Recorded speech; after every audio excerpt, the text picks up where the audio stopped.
Ragnarok. Jordens undergang. Den siste kampen mellom gudene. Let us speak about it. Let us talk about it. Let's discuss. Hi, my name is Ruth. Welcome to my YouTube channel. If by chance you have never seen me before, I post videos most Tuesdays and I post about different things. Sometimes I do clothes upcycling and DIYs and that kind of stuff. And then sometimes I do videos like the one I'm doing today. I do film and series recommendations, and then other times I do the random video like a vlog, or in one special case, a music video reaction. So if any of that stuff interests you, you can subscribe if you want to. And yeah, let's get on with the video. Now we are going to speak about Ragnarok. Do you know what? Like, I actually think it's a little bit ridiculous how much I loved, how much I enjoyed the show.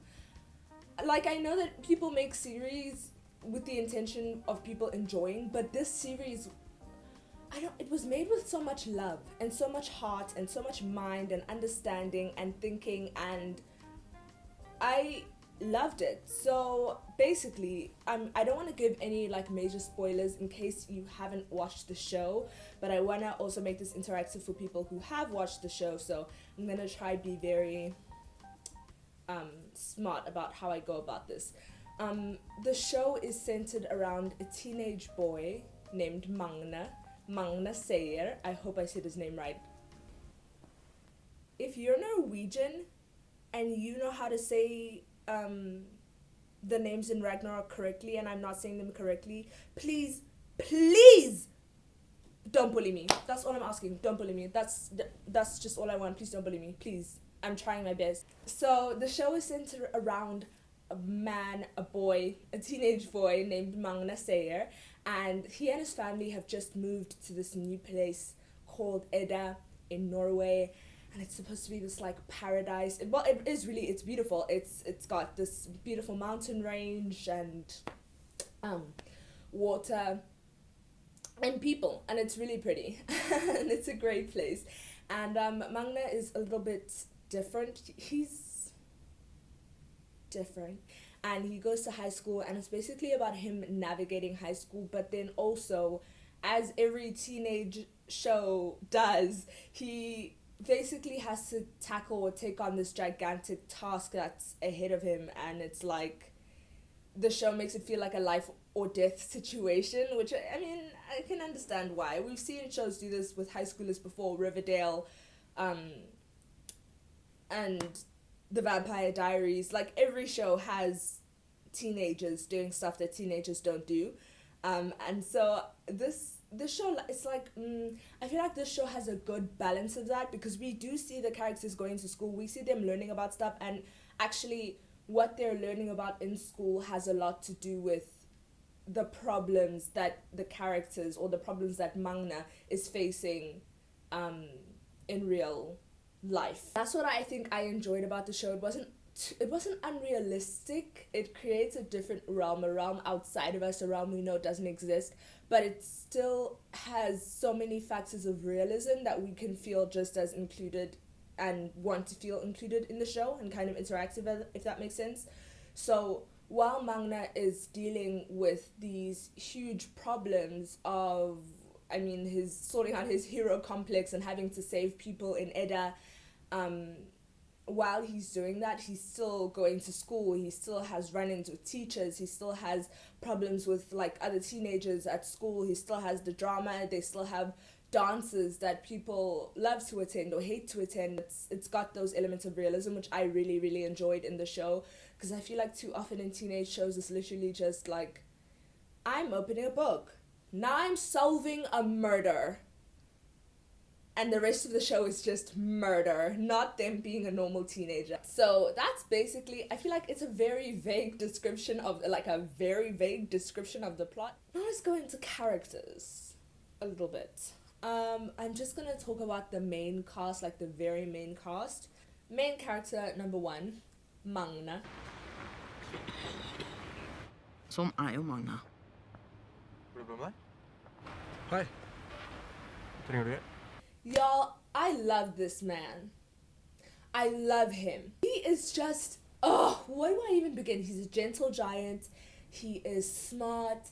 He's funny. He's nerdy. He's a little quiet and reserved, but he has this badass side to him, and he's just so, like, his character development, mwah, the way that he came in and the little shyness he had to when he starts growing into himself and really just being him, you know, and taking back his power.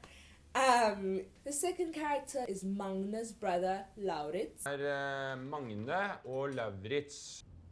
Ja, jeg har hoppet over noen klassetrinn, og Magne, ja, han god til noen andre ting.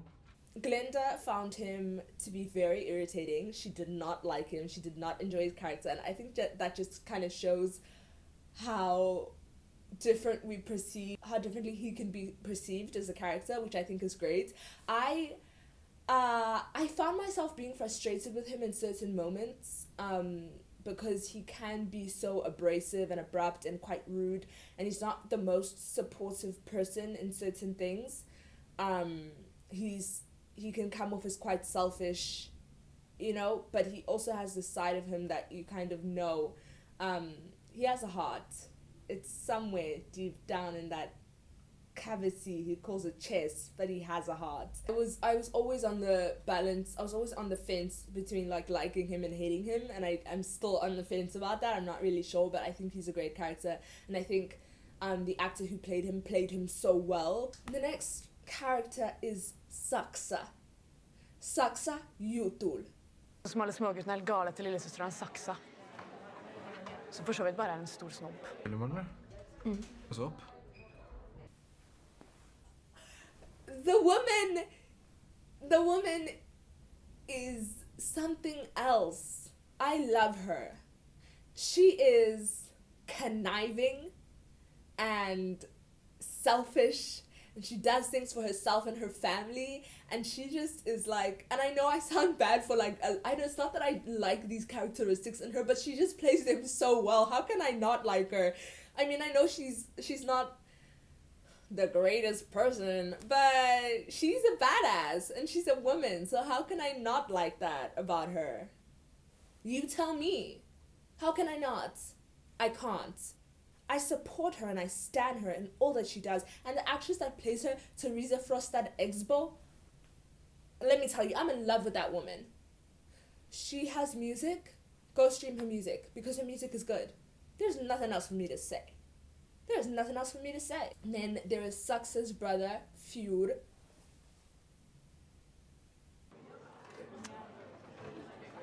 Når du passer litt for hun der, altså.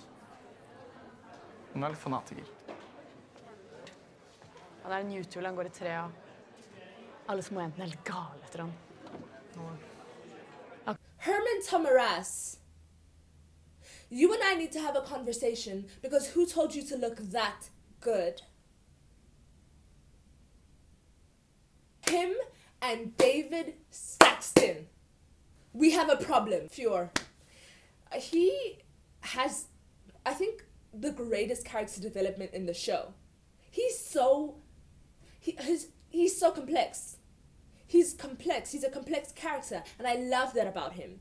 He's got so many emotions and so much going on, and he's got this left and right, and he's got the angel on his shoulder and the devil on his shoulder, and they both speak in his ear. He's that character. He's got so much going on, and like, I was always like rooting for him, but not rooting for him, because I was like, I don't know if I like you, but I like you.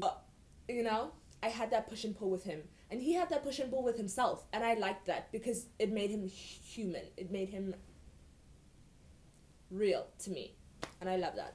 But also, no, I'm not gonna let you trick me like that, because they always give mean white boys redemption arcs, and I always fall for it, and I'm always like, okay, but like, he's damaged. No, I will not let you do this to me like you did with me in Sex Education and Adam Graf. No. Or maybe yes. I'm sorry. The other character I wanted to mention, Her name is Isolde. Kan du ta den bakerste plassen ved Isolde?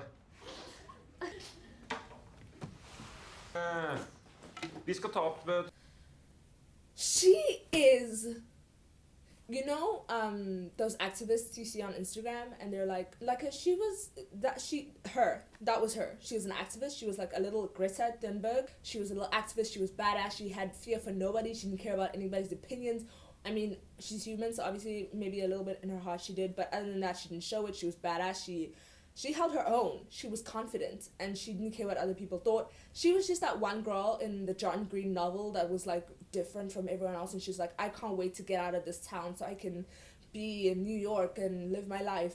You know what I mean? That was her. But better. She deserves the world. She deserves better. That's all I have to say. And then we have the parents. Okay. The parents annoyed me. Not the greatest parents, if I'm being honest. I've seen better parenting.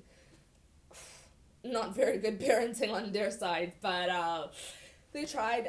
Actually, no. The only parent that tried was Magne and Lauritz's mom, Turid. Hei, Vidar. Jeg har jo forandret meg litt, jeg. Det sønnen min, Magne. She tried. She tried her best. She was a mess. Oh, loved the girl, but she was a mess. Loved the girl, love her. Love her to bits and pieces, but girl was a bit of a mess. Like, she struggled a lot. And she just wants everything to be smooth and perfect. And she can't handle it when things are not smooth and perfect. And look, I'm not a parent, so I'm not going to sit here and judge her and be like, Turid, bling. But I did watch the show. And some of her actions, I was just like, you are so annoying. But then I understood where she was coming from, because she's a parent and she has to be the smart, protective, you know what I mean? She can't just let her kids do. She's a sweetheart. She really cares about her children. She loves her children. She does. She loves them dearly. She loves them, and she tries her best for them. Even though she falls apart, she's always there for other people when they fall apart. And that is really admirable. And she's just so kind. We love her. We stand to it here. Then we have the other parents, Vidar and Ran-Jutul. Turid? Ja, kjenner du meg igjen? Jeg har jo forandret meg litt, jeg. Selvfølgelig kjente jeg deg igjen. Det er så godt å se deg.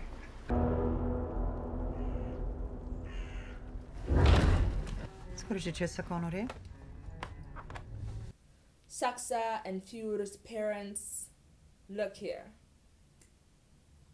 They're weird, okay?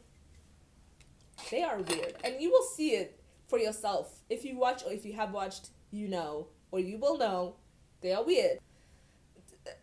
Some of the things they do are just like, it's just like, you are like irredeemable. Like, that's not okay. You can't do that. No.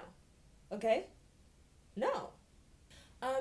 Every single episode of Ragnarok, even though it is a 6-episode season, every single episode is engaging. It's short, sweet, lovely. You are left wanting more, which I think is good. They're shooting a season 2 right now, which is so exciting. I can't even put into words. One of the elements, obviously, in this show is Norse. One of the elements in this show is Norse mythology. For Nordic people, for people with Norse mythology ties, I feel like it's great for them to be able to sort of reclaim that culture for themselves, embracing it and making a show about it and doing their thing with it. I think that's awesome. And I think that should happen for lots of people. Like, for Native Americans, they should have more than just Pocahontas. Like, they should have stories about Native American mythology that they embrace and incorporate and make shows about and educate about, while also entertaining. And even in South Africa, we have our own mythologies. Each culture has their own mythology. Each tribe, we all have our own different mythologies that we don't even know about. And they're always so interesting, and I think that it would be so cool to see that brought up in a show, in a film. What don't I like about this show? The lack of diversity. I was about to say nothing, but I don't like the lack of diversity.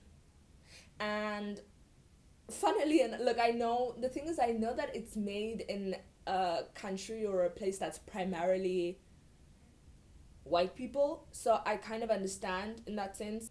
I don't know what the acting ratio is for people of color there. I don't know, you know what I mean? But they did have people of color in the show.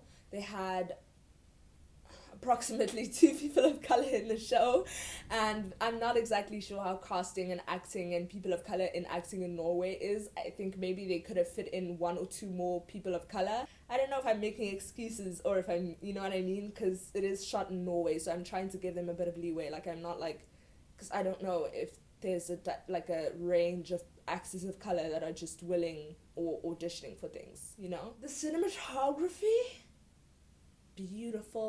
beautifully directed, beautifully shot, the scenes, the edits, the background, stunning, beautiful.